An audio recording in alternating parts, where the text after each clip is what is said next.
Маши ручки. А чего он тебя пытается? И выходит, да, через выход.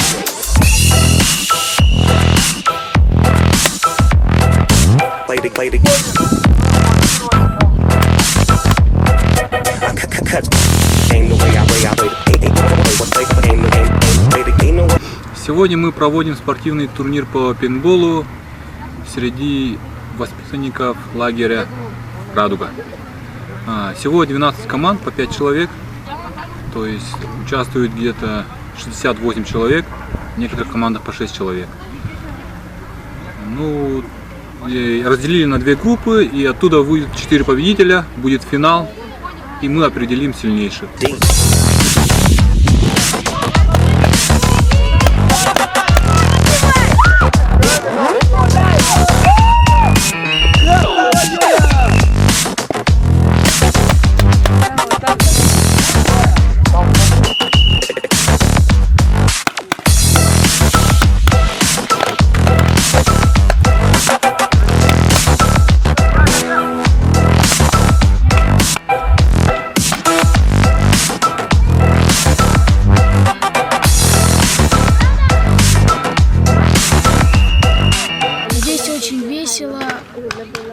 Здесь нравится мне очень играть, я играю не первый год.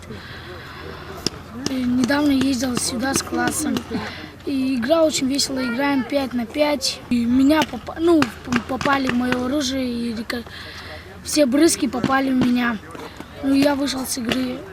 Карта мне очень нравится, есть где спрятаться, пострелять.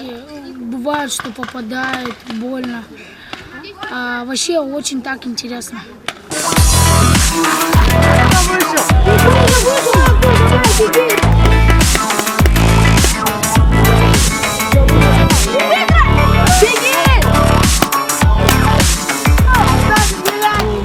Мы с жатами привели сюда детей от 12 лет и старше, получается. То есть от 12 до 15 лет на спортивный клуб «Комбат». В общем, игра очень интересная, азартная, и я думала сначала мне как-то так, лишь бы поиграть, а сама как вышла на поле, мне азарт такой, я даже двоих застрелила, убила, и что мне очень понравилось, и детям тоже. И еще жду своей очереди еще раз, чтобы выйти на поле и тоже сразиться с другой командой.